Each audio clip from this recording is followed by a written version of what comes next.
Tonight on CTV, the statewide manhunt for what authorities called a credible threat is over. But what comes next in the investigation? We'll tell you more and talk to students about the effects these threats had later on. Plus, student government is back in session, but not without discussing the results of the election. Now, I was a candidate in these past elections, and I see a clear conflict of interest of a candidate having any connection to the governing body of these appeals. And if you were a fan of the hit Nickelodeon show Drake and Josh, you might want to stick around for an exclusive interview with Drake Bell, who performed at the Aggie this week. All this and more tonight on CTV.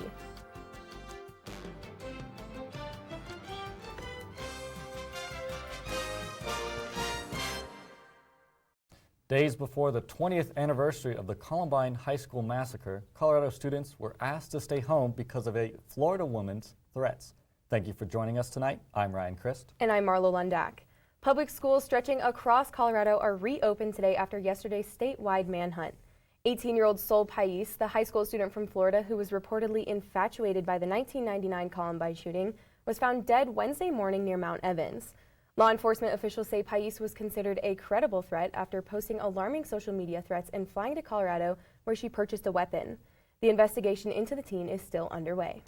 Images of this woman, 18-year-old Sol Pais of Miami, Florida, have been plastered all over social media and news outlets for the last 48 hours. Just days before the 20th anniversary of the Columbine High School shooting, threats to Denver schools left more than 500,000 students across the state at home on Wednesday, including schools in the Poudre School District here in Fort Collins. Parents and students say this is a small price to pay for safety. I think it was definitely the right way to handle the situation. Despite statewide closures, CSU's campus continued on a regular schedule after the public safety team released an email Wednesday morning stating the university would remain open as there was no specific threat to CSU.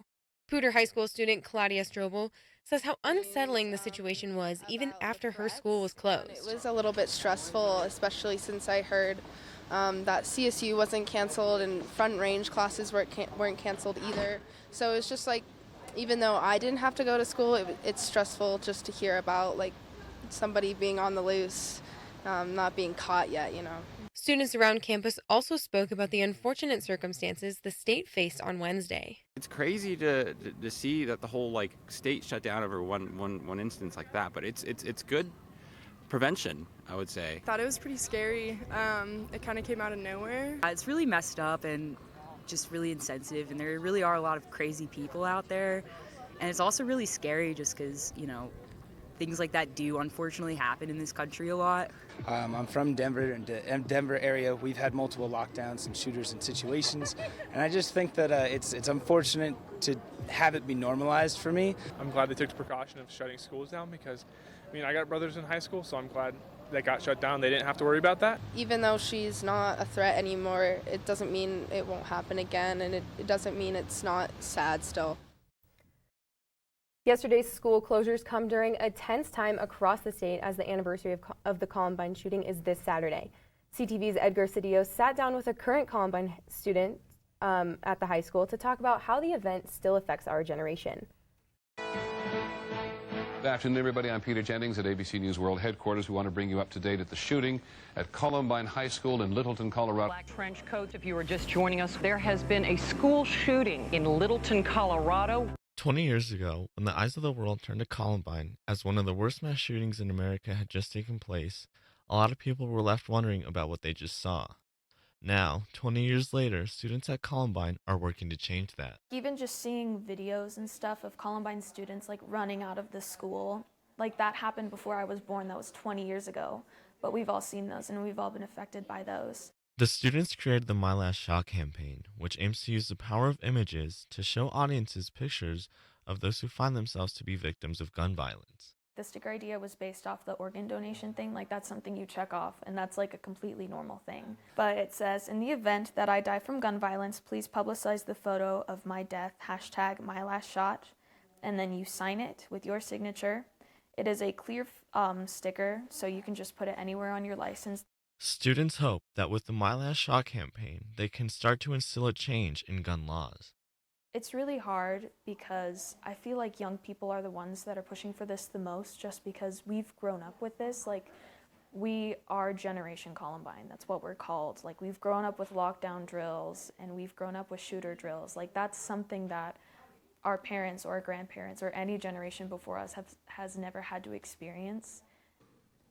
And so I want to lift up the young people from Columbine, the generation of high school students who have grown up in this age of mass shootings and active shooter drills. I want to lift them up as they plead for change. It's been nearly 20 years since the Columbine shooting took place, and now students are currently working to change how victims of gun violence are framed in the media. The most important thing to do is to honor and respect the people that have to go through it. The hope for these students is to partner with others like March for Our Lives so that future generations can go to school without the fear of being victims of gun violence. What a powerful story, Edgar. It truly is a painful time for our state with the anniversary of Columbine coming up, but gun violence doesn't stop here. That's right, Sunday. The students who created the My Last Shot campaign, which was born at Columbine, they're working with people here locally like Tom Sullivan, who is the father of Alex Sullivan, who died in the Aurora Theater shooting, as well as students from Parkland all the way across the country. So they're definitely working to get change here on the local scale, but as well as the national scale, maybe even go global too. So they're definitely working hard. Absolutely, and I think the idea with My Last Shot here is that graphic photos of these shootings often aren't shown in the media, so it really puts the power back into the individual. So if you take the pledge, you're basically deciding if you were to die by gun violence that you do want your images published in order to enact change. That's right, and I think one of the main points that they brought up was that we've become desensitized and kind of numb to these statistics. They said it wasn't just Columbine, it was Sandy Hook, it was Aurora, Orlando, all of these other places that have been shot have been victims.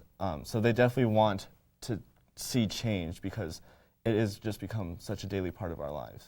It really has, and I know in your story you covered, she referred to herself as part of the Columbine generation, and I know you personally grew up in that district. Can you tell me a little bit about what that was like? That's right, and I know we've talked a little bit about this earlier today with how the difference between lockdowns here in Colorado as well as for where you grew up in Arizona. In Colorado, they were definitely intended to be lockdowns with as an active shooter drill. So we definitely grew up with them being like that. Absolutely, and I learned within my research on my thesis that does have to do with media coverage of gun violence, is that the power of these images to truly connect an audience to these issues and cause change. So I think that is kind of the goal of My Last Shot here. And later on throughout the show, we will remember those who we lost 20 years ago. Back to you, Ryan and Marlo. Thanks, Sunday and Edgar. It truly is a rough time for our state right now. The man who killed a Colorado State Patrolman during this March blizzard was charged with careless driving. Corporal Daniel Groves was struck by the man's vehicle while helping a driver on Interstate 76 in Weld County. Our hearts go out to the Colorado Patrol team during this difficult time. Because of the recent student government elections and the drama that came with it, the Associated Students of CSU met for the first time in weeks last night. Ren Wadsworth has all the details on the aftermath of the election. After weeks without a meeting, things began heating up in the Senate chamber as members of the audience brought up concerns with the recent election and lack of transparency in the Senate chamber. The collegiate is student fee funded, and you're ripping up student fees, which already questions, what are you going to do with our student fees? Are you going to rip them up? You don't know. We also shouldn't have a student government where I have to question the honesty of who we elected and what they're doing. The position of Speaker of the Senate was debated as members of the Senate chamber argued whether the position should be voted for by the public or by the Senate, and whether the position should stand on its own or if the Vice President should take on the responsibilities. Madison Taylor stepped down from her position as Chief Justice due to the conflict of interest of her running for Vice President while still remaining as Chief Justice. Now, I was a candidate in these past elections, and I see a clear conflict of interest of a candidate having any connection to the governing body of these appeals. For that reason, I'm stepping down. With limited money left in the budget for the year, senators began looking critically at bills introduced to ensure student fees are spent in the most impactful way. Ren Wadsworth, CTV, Channel 11.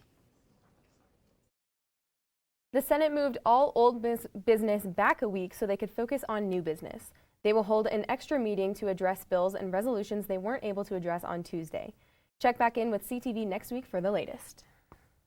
April is Sexual Assault Awareness Month, so the Women and Gender Advocacy Center were tabling on the plaza this week to create public awareness about sexual violence and to educate the CSU community on preventing efforts. The Sexual Assault Victim Advocacy Center and Planned Parenthood of the Rocky Mountains were also in attendance, using games to help educate students. The bucket list puppy who received 100 hugs died during open heart surgery this week. The CSU Vet Teaching Hospital performed surgery on the 6-month-old German Shepherd yesterday, but unfortunately he couldn't be removed from the heart-lung machine. Logan, the puppy, suffered from heart defects since birth, so his foster family set up a bucket list which went viral. You know, Marlo, today seems to be a pretty heavy news day, but I heard some news that might lift your spirits. All right, let's hear it. We're supposed to get a pink moon tonight, and I don't really know what that means because there's a lot of different types of moons. Yeah, there's a lot of different types of pinks. Exactly. I know you got fuchsia, you got your sand beach pink. Hot pink, Barbie pink. There's so many pinks. Now, our weatherman, Litos Castro, is going to give us some more information on this pink moon and maybe what shade of pink it'll be. Let's hear it. Well, Ryan and Marlo, it might actually be considered a late April Fool's joke because the moon is actually not going to be pink. We're going to call it a pink moon, but the color might actually be red, yellow, or orange depending on the atmospheric conditions outside. But yes, it will be in the sky, and it might be best to look out the window later tonight so you can see the color at its purest. Now, when we take a look at the moon, it's going to be, it's going to be visible when we look at it most. It's going to hit its peak at about 5:12 tomorrow morning. So when we are looking at it tonight, this might be the one chance that we have. So it might be best to just take a look out the window and appreciate the nice color that it has to it. But we will see another full moon next month on May 18th, so a full month before we see another one like this. But if you're not able to catch the moon this time, you could also look into the Lyrid meteor shower that will be happening on Sunday and Monday night. So Ryan, next time you tell me that the weather is boring, I'm going to remind you of this exciting weekend, and I'll have more about this weekend's weather after the break. Back to you two. Thanks, Litos. I'm a little bored that it's not going to be pink. I wanted pink. You know, I guess orange will work. Anyways, the next dean of the CSU College of Health and Human Sciences will take over the college in August. Liz Youngblade, the current head of the Department of Human Development and Family Studies, was appointed earlier this week. According to Source, she was chosen above a number of other candidates in a nationwide search. Lately, the CSU campus has seen a growing number of fake service animals, but the Student Disability Center wants students to know that it is, in fact, illegal to pretend your dog is a service animal so they can get into public spaces. CTV reporter Janae Hancock has more. The sight of dogs on campus has always been a plus, especially for students who are in need of their service animals by their side. Like my service dog helps me with walking. When I am out in a place where there's not a wall, I wander in my walking and I have balance issues, so I could fall over. The American with Disabilities Act defines them as assistant dogs that are specially trained to perform tasks that directly mitigate a person's disability and to behave while in public. I think that service dogs, even though they look cool, like they are medical equipment, right? And so like they're not just something that's fun, right? So I personally, like I've only been a service dog handler since January, and I can say that like kids think it's fun, like, oh my god, I get to take my dog everywhere with me. It's not, right? It feels like being a full-time mother all of the time. I always make the joke that like she keeps me from running into walls, but I have to keep her from eating magnets. So it's kind of like a trade-off there, and like it's just keep your pets at home, man. It makes our lives so much harder. Pretending to have a service dog is not only illegal, but it threatens the safety of trained service dogs and their owners. We had a student who had a service dog that was at CSU and needed their service dog. And it was attacked by a pet dog. And she had to, the training was so damaged that she had to not use the service dog anymore, and she had to leave school. Students with service animals want their voices to be heard and respected. The first problem is probably that these dogs are not like trained to be in public places, so they are a distraction. They can be aggressive. They can be they basically generally make the space not a learning space, right? So like the idea of campus is for everybody to be able to come here and learn to the best of their ability, but when you bring in pets that are only half trained or just have like basic pet skills, which are things like sitting and staying and all of those things, they actively disrupt like the learning environment, and that's a problem. This is Janae Hancock reporting with CTV. For more information about service animals, you can visit disabilitycenter.colostate.edu. Now, Marlo, throughout these few weeks, we've been following the story about the baby shark on the third floor of Yates. That's right. And they actually voted on a name for him. And we can see it, and it's Shaq, as in Shaquille O'Neal is who he is named after. Okay. Okay, so we can change the song. Baby Shaq, Shaq. I think it sounds great. I think that sounds great. Maybe we can get Shaq to sing it. And speaking of Shaq, they're actually trying to get Shaquille O'Neal to come down and meet Baby Shaq, who we're looking at right now. Well, I think he definitely will come visit. Why wouldn't he? Why wouldn't he? I mean, he's a huge deal. Yeah, he's named after a baby shark at the CSU campus. That's amazing. He better. Thank you for joining us tonight. We'd like to take this time to remember the 13 people who lost their lives at the Columbine High School 20 years ago.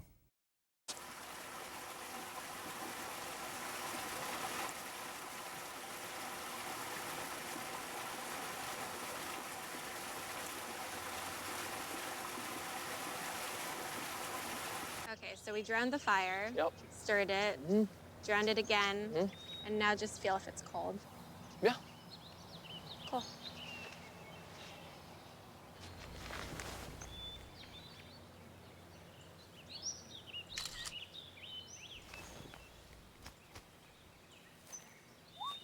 Smokey just gave me a bear hug. I know. I already posted it.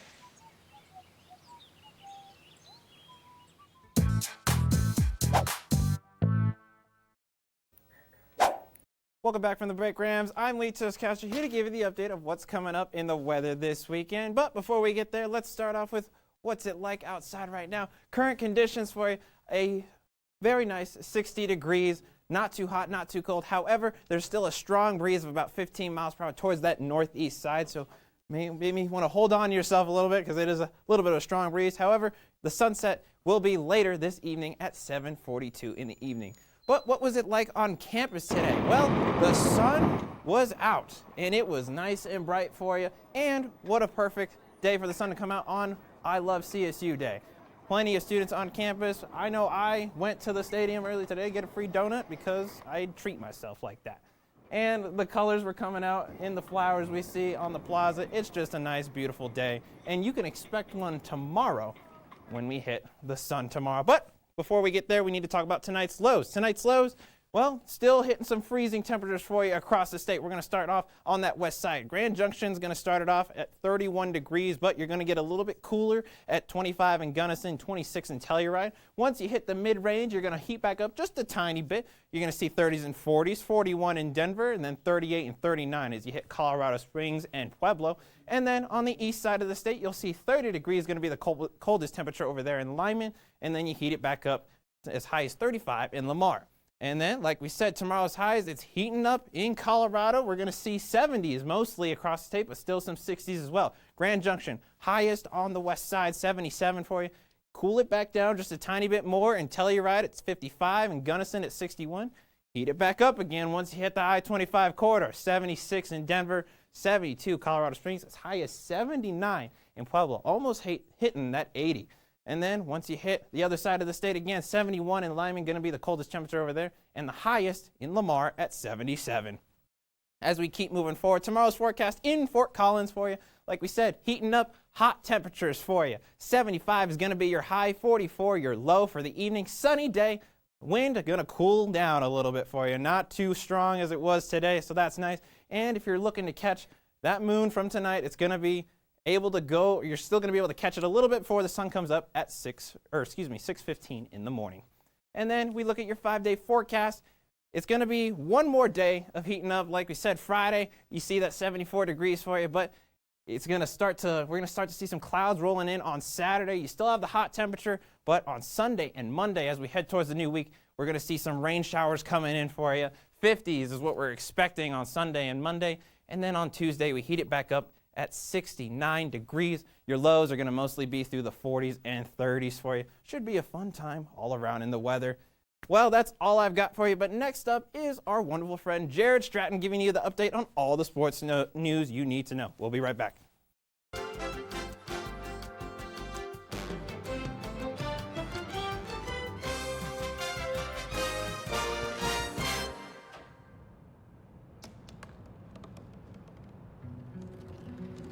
They said I couldn't dream. Called me a piece of trash and swore that's all I'd ever be.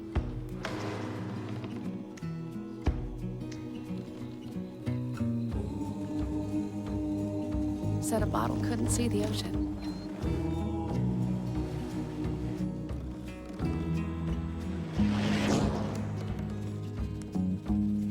Give up. Go back to the dumpster. But I didn't listen. I made my way.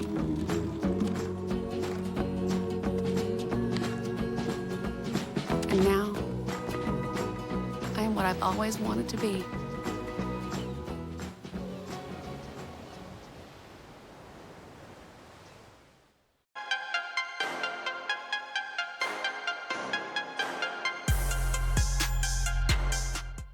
What is going on, Ram fans? I am Jared Stratton, and the golf and track and field team competed yesterday, and the Nuggets are playing tonight. Let's break down the action. The CSU men's golf team were in the Western Intercollegiate Tournament yesterday, hosted by San Jose State.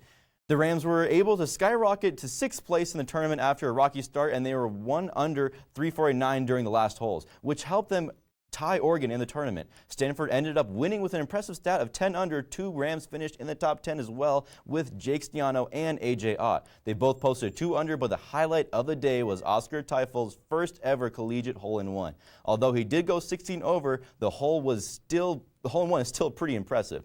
The men's golf team will be back in action starting tomorrow against a Pink Cougar Classic that lasts through Saturday.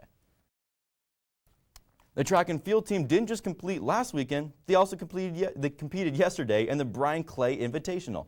Yesterday's events consisted of the heptathlon and decathlon in California. Aria Tate led the Rams with her first place performance in her group with a 14.44 time in the hurdles, which cemented her performance. She also backed it up with a 2nd place high jump and a 3rd place score in the 200. Junior Amelia Harvey was right behind her with the best 200 time, followed by Lexi Keller's killer high jump mark. Yesterday was just the first day of Brian Clay Invitational, and we'll have more on the rest of the events on Monday. The Denver Nuggets are currently in San Antonio playing the Spurs for the 3rd game of the playoffs. The Nuggets were down for most of their last game until Jamal Murray exploded into the 4th quarter and dropped 21 points. The crazy part about all this is that he only had 3 points going into the 4th quarter, but Mike Malone refused to pull him out of the game. This ended up not only saving this game, but the whole Nuggets season. Murray's 21 points gave the Nuggets their much-needed win and will put them in a better place for the rest of the games during this possible 7-game span. Now for today's score, it looks like the Nuggets are winning right now. It's going to have to be a pretty close game, though. The Nuggets' next game will be against San Antonio again this Saturday at 3:30. The 1-minute challenge is here yet again, so let's roll that timer. In the NCAA, almost everyone declared for the NBA draft. The most notable are Duke stars Zion Williamson, R.J. Barrett, and Cam Reddish. DeAndre Hunter and Ty Jerome are going to the pros, as well as Kyle Guy and hometown hero Jarrett Culver. The Hauser Bros are looking to transfer from Marquette, and LSU has a new athletic director. There's no surprise at all, though, considering all the LSU scandals. The Avalanche have tamed the Flame and are up 3-1 in the 7-game series against the Calgary Flames and are expected to complete that upset. In the NBA, the 76ers and Nets are beefing due to Joel Embiid's elbow to Jared Allen, with Ben Simmons getting on the action against Jared Dudley. Even after the Raptors blew out the Magic, Kawhi Leonard is still expected to go to the LA. And the NFL, Chris Harris Jr. wasn't re-signed, but Russell Wilson was, and the NFL schedules were finally released. Demaryius Thomas joined the dark side, the Patriots, and the draft is still looking crazy. After the top 2 picks, no one really knows what's going to happen. There's been reports that many teams are looking to trade up to get their quarterback of the future, but the Broncos aren't a part of that conversation, even though Von Miller really wants Dwayne Haskins. The Broncos could also be looking to see if anyone falls like Bradley Chubb last year. Good thing, but like Bradley Chubb likes Devin White. And Buffalo's Tyree Jackson is also looking like a solid pick, day 2 in the draft for a quarterback. Oh, geez. I think I cut that a little close, but I didn't get it that time. Well, that's all the sports I have for tonight, but make sure to stay updated on sports throughout the week by following us at Twitter at sports_CTV. But don't go anywhere just yet. Up next, we have Lorna Cutt talking about Drake, but not Josh, coming to CSU.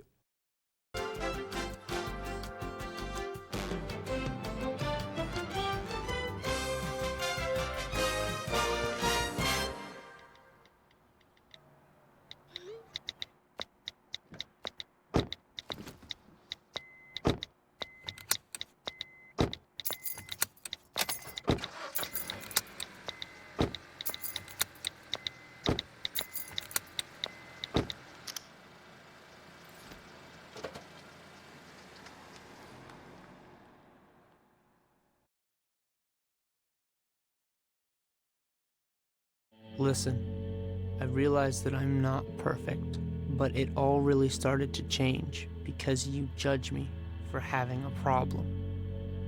No one is going to know that I need help. I need help. I know that no one is going to judge me for having a problem. I realize that I'm not perfect, but it all really started to change because you listen.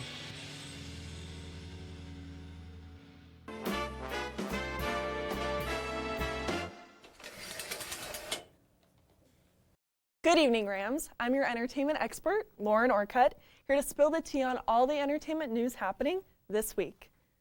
The Fort Collins community was saying, "Hug me, brother," at the Aggie Theater.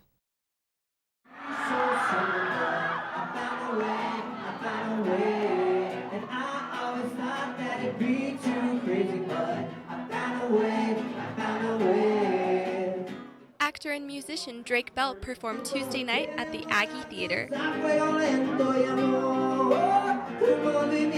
It just gets stifling, kind of going, oh, I just make rock records, or I just make pop records, or whatever. So, you know, I mean, I even came out with some new stuff that's totally more like on the trap side. His image has changed drastically from his Nickelodeon days to his most recent music video, Fuego Lento, which has a much more sexualized tone. And we were like, oh, that'd be kind of cool to kind of have like hot girls like eating spicy foods and kind of just like that kind of stuff. Bell emphasized that he is the driving force behind the type of music he works on. It's just cool to be able to write something in your bedroom and think that you're like, I don't know if anyone's gonna like this, and then all of a sudden there's like thousands of people singing every word of it. You're like, whoa, this is a trip.